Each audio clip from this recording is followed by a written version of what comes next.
በድሮ ጊዜ ከ1600 ዓመት በፊት ትልቅ ተአምር ተሰርቷል እዚህ እና እነዚህ ተአምራቶች በደንብ አድርገን ከተማርንበት አሁን ላሉ ችግሮች መፍትሄ ይሆናሉ ብለን ነው የምናምነው።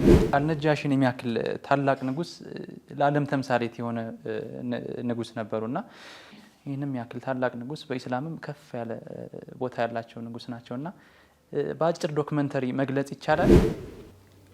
ሁሉ ሙስሊም ኢትዮጵያ ላይ ያለ ኦር ትግራይ ላይ ያለ አልነጃሺ ብቻ ብሎ ነው ስሙ የሚጠራው። እኛ ግን አልነጃሺ ብቻ አይደለም ቅርስ ያለን ብለን የምናስበው። ስፔሻሊ ትግራይ ላይ እስከ 30 የሚደርሱ ትላልቅ የሆኑ ቅርሶች አሉን ብለን የምናስበው።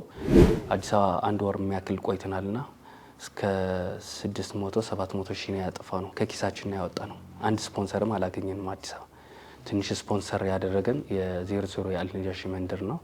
ከዛ ውጭ ግን ሁሉም እየደከምን ነው፣ ግን አሁንም ደስተኞች ነን።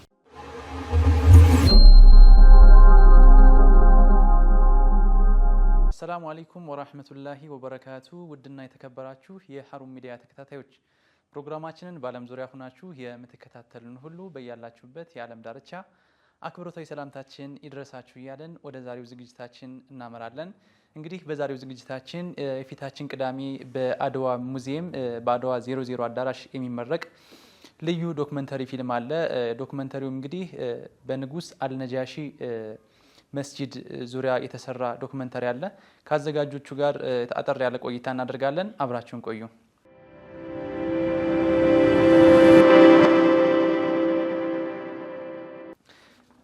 በቅድሚያ እንኳን ደህና መጡ እንግዲህ። እስኪ በቅድሚያ ስሞትን ያስተዋውቁ። እንኳን በሰላም ቆያችሁ። ስሜ አሚር ሳሊህ ይባላለሁ። አብዛኛው ሰው የሚያቀኝ ደግሞ አሚር ዛኪ በሚል ስም ማለት ነው። መልካም። እንግዲህ የፊታችን ቅዳሜ በአድዋ 00 አዳራሽ የሚመረቅ ልዩ ዶክመንተሪ አለ። በንጉስ አልነጃሺ ዙሪያ የሚመረቅ ዶክመንተሪ አለ። ይህ በአልነጃሺ ዙሪያ የተሰራው ዘጋቢ ፊልም እንግዲህ ዋነኛ ዓላማው ምንድን ነው ማለት ይህ ዶክመንተሪ ፊልም ዋነኛ ማስተላለፍ የሚፈልገው መልእክት ምንድን ነው ይላል። ዋናው ማስተላለፍ የሚፈልገው መልእክት በመጀመሪያ ይሄ ፊልም ስንሰራው ወደ 3 ዓመት አካባቢ ነው የጨረሰብን ፕሮጀክቱ ማለት ነው።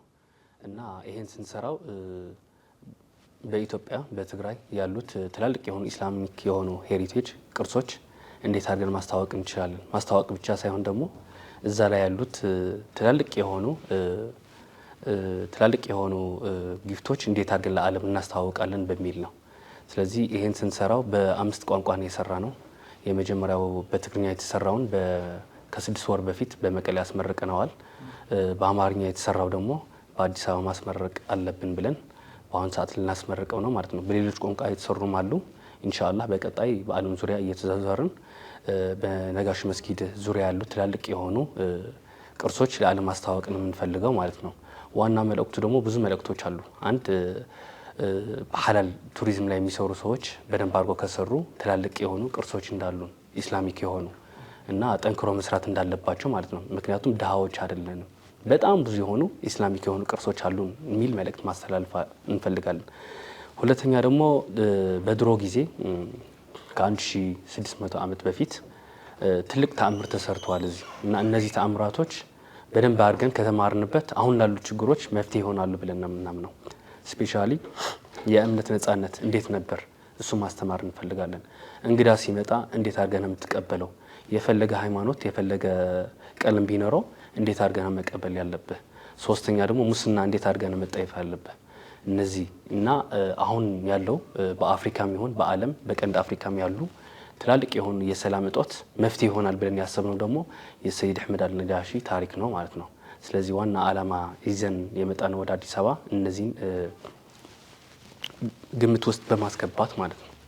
ስለዚህ ባለፈው ባለሳሳት ከ6 ወር ወይ 7 ወር በፊት መቀሌ ላይ በትግረኛ የተመረቀ ዶክመንተሪ አሁን በአማርኛ ተርጉሞ ለእይታ ማቅረብና ዋነኛ ዓላማው ደግሞ ያው ቱሪዝሙን ማነቃቃትና ኢንሻአላህ። መልካም እንግዲህ በዚህ ዶክመንተሪ አልነጃሺን የሚያክል ታላቅ ንጉስ ለዓለም ተምሳሌት የሆነ ንጉስ ነበሩና እሳቸውን እንግዲህ ይህንም ያክል ታላቅ ንጉስ በእስላምም ከፍ ያለ ቦታ ያላቸው ንጉስ ናቸውና በአጭር ዶክመንተሪ መግለጽ ይቻላል ማለት ሁሉንም ታሪክ እንግዲህ በአንድ ዶክመንተሪ መግለጽ ይቻላል? ትንሽ አይከብድም? በመጀመሪያ ይህን ሀሳብ ወደ ፕሮጀክት ስናስመጣው እኔ የፈርስት ዲግሪ የሕክምና ባለሙያ ነኝ። ሁለተኛ ዲግሪ ደግሞ በቢዝነስ ነው የተመረኩት። ሌላ ደግሞ ከኔ ጋር የሚሰሩ አጋሮች አሉ። እነሱ በሌላ ሙያ ነው ተሰማርተው የሚሰሩ ማለት ነው። ይሄ ነገር በር ከከፈት ነው እኛ ባለሙያ ሳንሆን ይሄ ነገር ከሰራን፣ ሌላ ደግሞ ትላልቅ የሆኑ አሊሞች አሉ፣ የታሪክ ተመራማሪ አሉ፣ አንትሮፖሎጂስት አሉ። እነሱ ደግሞ እኛን አይተው እኛ በሩን ከከፈት ነው ሌላው ደግሞ ባለሙያ በትክክል ገብተው ትክክለኛ የሆነ ታሪክ ለዓለም ያስተዋውቃል ብለን ያሰነውና እኛ በ30 ደቂቃ በጨርፍታ ነው ሄድ ነው። ሞር ለለስ ለንጉስ ትልቁ ንጉስ ሰይድ አህመድ አልነጃሺ ብቻ ሳይሆን ሌሎች ቁርሶች እነሱን አንስተን እጃችን እንዳያሉ ማለት ነው። ከዛ ወደዛ ደግሞ በር ይከፍታል ብለን ያሰብነው እንጂ የሰይድ አህመድ አልነጋሺ ታሪክ በጣም ትልቅ ነው። እኛ እንትን እንድናደርገው አንችልም። በ30 ደቂቃ ጀምረን 30 ደቂቃ ለሳቸው እንደ አርዕስት ነው እንጂ እንደ ታሪክ ብለህ ልትገልጸው አትችልም። ሰይድ አህመድ አልነጋሺ ብለህ 30 ደቂቃ ያስፈልግሃል ለስማቸው ብቻ ትንታኔ ለመስጠት አይደለም ታሪካቸው ገድላቸው ምናምን ማለት ነው።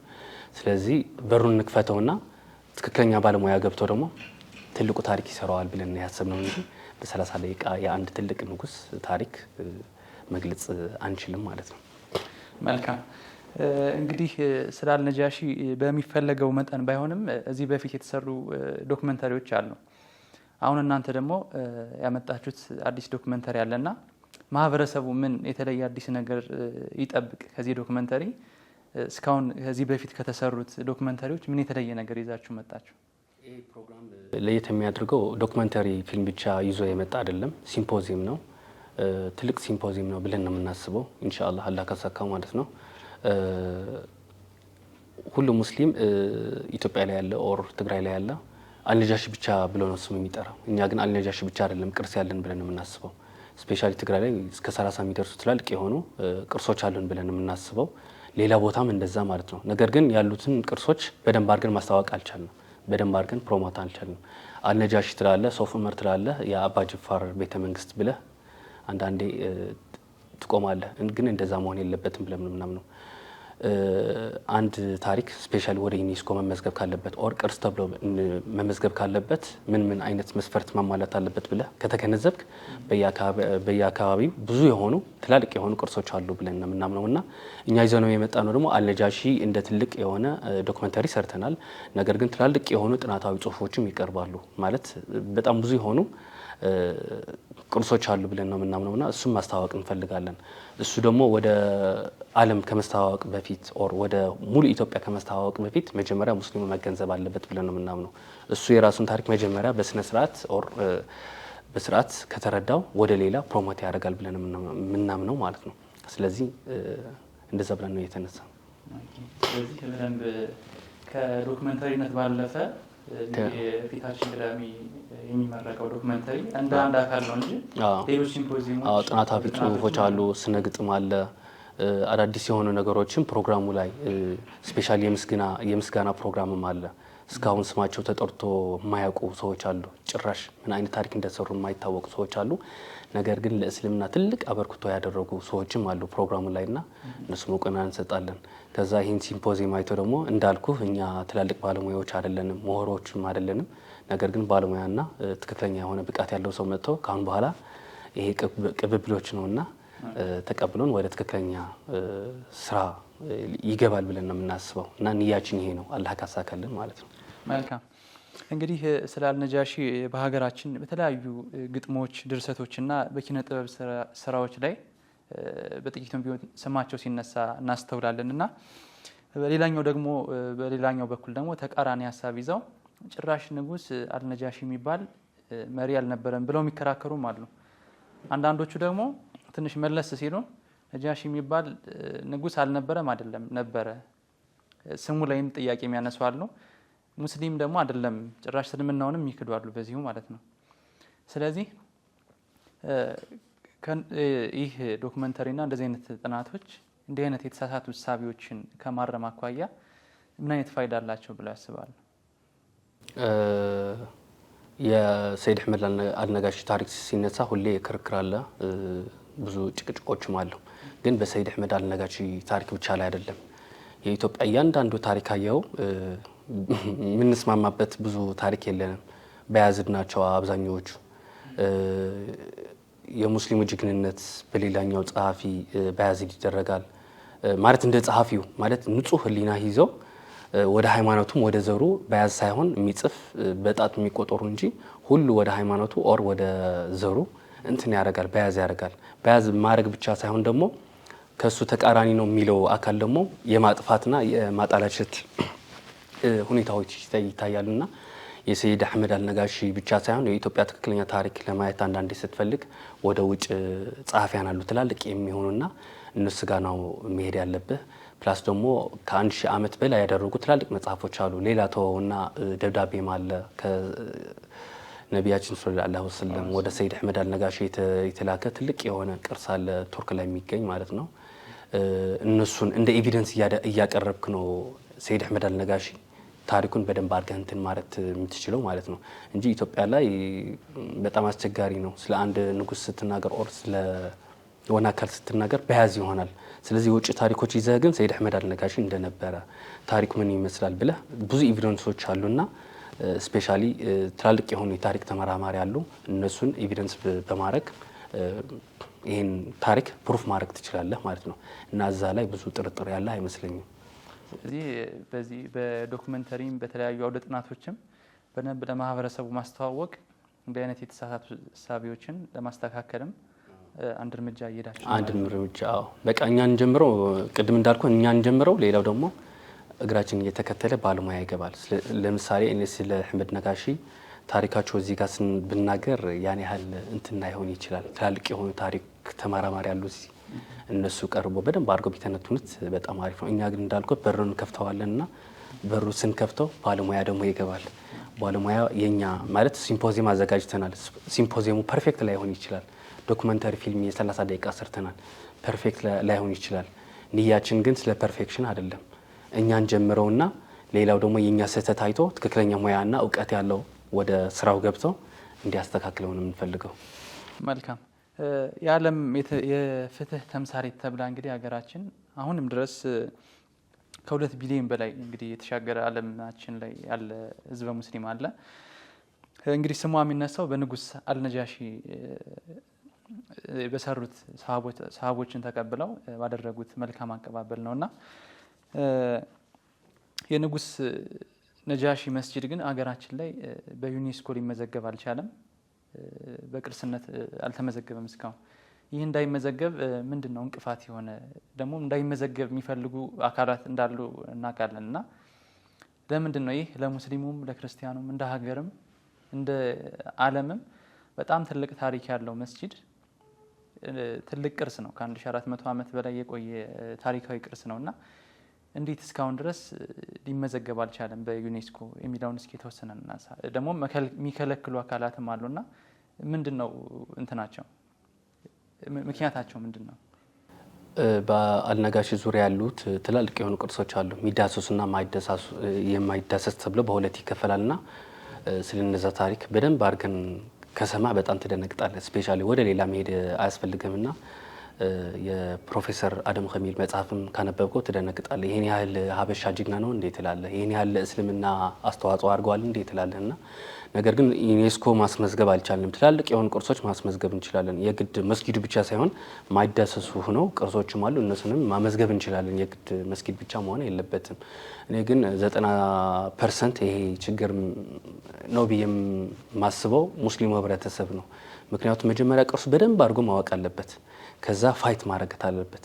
እኛ እኮ ትንሽ አሁን እኮ አልነጃሺ ፎር ዩኔስኮ ብለን በዚህ 2 ዓመት እንቅስቃሴ ጀምረን ትግራይ ውስጥ ማለት ነው ጥሩ የሆኑ ለውጦች አሉ። እስካሁን ግን ነጋሺ አልተመዘገበ ማለት ሌላ አካል በተለያየ ምክንያት ሊያስመዘግበው ይፈልጋልና ይፈልጋልም ሊሸውድህም ይመክራል።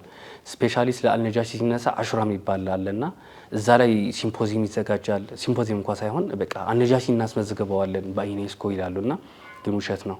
አንድ ቀንም አንድ እንቅስቃሴ ተደርጎ አያውቅም። እኛ ደግሞ ኦኬ ሊመዘገብ ነው እያልን ከህፃንነታችን ጀምረን እንደዛ እንሰማለን። ግን እስካሁን ማለት ነው በዚህ 2 ዓመት ኦር በዚህ 1 ዓመት ይሻላል ለየት ያለ እንቅስቃሴ የተደረገ ያለው እንጂ የአልነጃሺ ነገር በጣም ነው የሚያስቀው። አይደለም ዩኔስኮ በኢትዮጵያም አልተመዘገበም። የኢትዮጵያ ቅርስና ጥበቃ ምናምን የሚባል አለ አይደል? ቅርሶች ምናምን የሚመዘገቡት እዛም በደንብ አድርጎ አልተመዘገበም፣ አይደለም ዩኔስኮ ማለት ነው።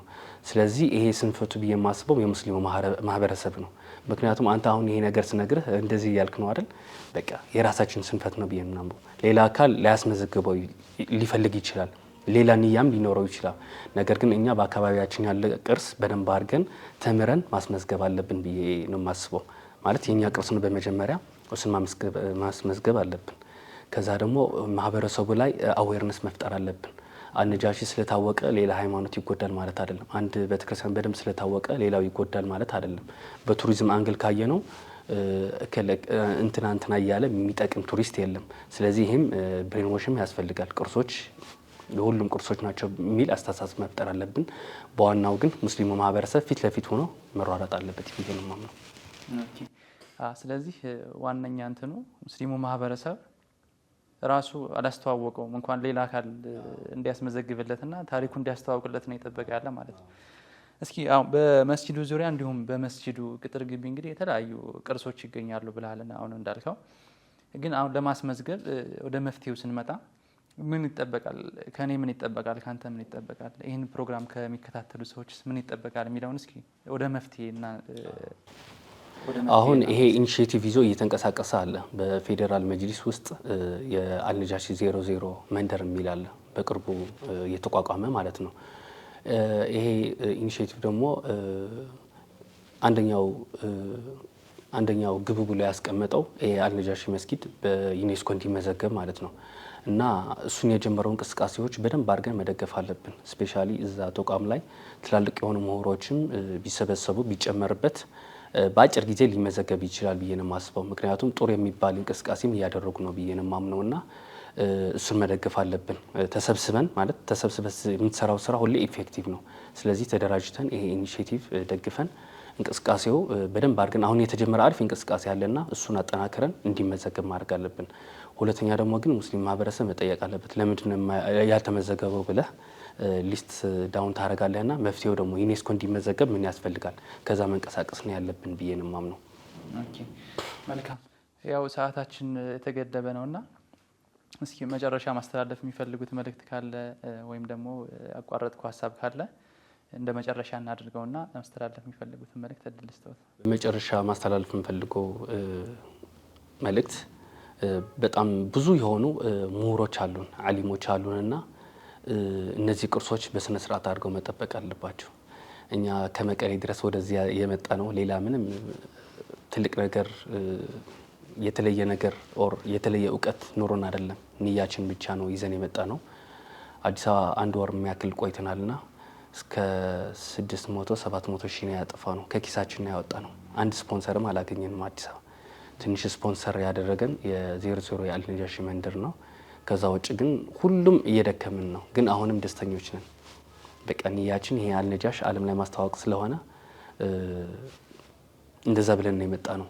ነገር ግን ትላልቅ የሆኑ ምሁሮች አሉ አዲስ አበባ ውስጥ ትላልቅ ባለሀብቶች አሉና እዚህ ስራ ላይ ገብተው ቢሰሩበት በጣም አሪፍ ነው። እኛ ቅድም እንዳልኩ የአንትሮፖሎጂ ምሁሮች አይደለንም፣ የሂስትሪ አይደለንም። ትንሽ ስራ ይዘን የመጣ ነውና በስነ ስርዓት ከኛ ተከትለው ኦር በደንብ አድርገው እኛ የሰራ ነው 100 እጥፍ አድርገው ወደ ስራው ቢገቡና አንድ ማህበረሰብ ደግሞ ማህበረሰብ የሚባል ባህል መኖር አለበት፣ ቅርሱ መጠበቅ አለበት። ድሮ የተሰሩ በአባቶቻችን የተሰሩ ትላልቅ የሆኑ ኢስላሚክ ሄሪቴጆች በደንብ አድርገን እንደነሱ ታሪክ ባንሰራም እንኳን የተሰሩ ታሪኮችን ጠብቀን ወደ ትውልድ ማስተላለፍ አለብን። ዩኔስኮ ላይ መመዝገብ የሚገባቸው ትላልቅ የሆኑ ኢስላሚክ ሄሪቴጅ አሉ። እነሱ ደግሞ በደንብ አድርገን ለፍተን ማስመዝገብ አለብን። ሌላው ተውና በፌስቡክ የምንጠቀመው ጁምዓም ቢሆን ሌላ ቀን ሃሽታግ እያደረግን ይህን እንቅስቃሴ ብንደግፈው በአጭር ቀን ወደ ዩኔስኮ ሊመዘገብ ይችላል ብዬ ነው የማምነውና በቃ የግድ የአንትሮፖሎጂስት ምሁርን የታሪክ ምናምን መሆን የለብህም። በቃ ንያህን አስተካክለህ እነዚህ ትላልቅ የሆኑ ኢትዮጵያ ውስጥ ያሉ ኢስላሚክ ሄሪቴጆች የግድ ወደ ዩኔስኮ ማስመዝገብ አለብን ማለት ነው። እንደዛ አይነት ታሪክ ባንሰራም የተሰሩ ታሪኮችን ወደ ዩኔስኮ ማስመዝገብ ግን የኛ የትውልድ አሻራ አስቀምጠን መሄድ አለብን ብዬ ነው የማምነውና የመጨረሻ መልእክት ይሄ ነው። ሌላ ደግሞ ቅዳሜ በሚዘጋጀው ፕሮግራም ሁሉም ሰው መምጣት አለበት ብዬ ነው የማምነው። በቃ እንደነገርኩ ትልቅ ችግር አሳልፈን ነው ይሄ ፕሮግራም ያቋቋም ነው። ብዙ ብር ነው ያጠፋ ነው። ሙስሊም ማህበረሰብ ደግሞ ወደዚህ ፕሮግራም መጥቶ ቅርሱን አይቶ አስተያየት ሰጥቶ ለቀጣይ እንደዚህ አይነት ስራዎችን ማበረታታት አለበት ብዬ ነው ማምነውና በመጨረሻ ሀሩን ሚዲያም እንግዳችሁ አድርጋችሁ ስለጠራችሁን ጀዛኩሙላሁ ኸይር ሹክራን ማለት ፈልጋለሁ። መልካም እኛም እናመሰግናለን እንግዳችን ስለዚህ ስለተገኘ። ውድና የተከበራችሁ የሀሩን ሚዲያ ተከታታዮች የዛሬው ዝግጅታችን የተከታተላችሁትን ይመስል ነበር። እንግዲህ በዝግጅታችን ላይ የፊታችን ቅዳሜ በአድዋ ሙዚየም በ00 አዳራሽ የሚካሄድ እንግዲህ ታላቅ የሆነ በንጉስ አልነጃሺ ዙሪያ የተዘጋጀ ሲምፖዚየም እንዲሁም ደግሞ ዶክመንተሪ ይመረቃልና እዛ እንድትገኙ እንግዲህ አዘጋጆቹ ጥሪ አቅርበዋል። የዛሬው ፕሮግራማችን እንግዲህ በጥቂቱም ቢሆን ስለ ንጉስ አልነጃሺ እንዲሁም ስለ አጠቃላይ እስላማዊ ታሪክ ትንሽ ግንዛቤ እንዳገኛችሁ ተስፋ እናደርጋለን። ከፕሮግራሙ ጋር አቲድ ሐሚድ ነበርኩ። በሌላ ዝግጅት እስከምንገናኝ ወሰላሙ አለይኩም ወራህመቱላሂ ወበረካቱ።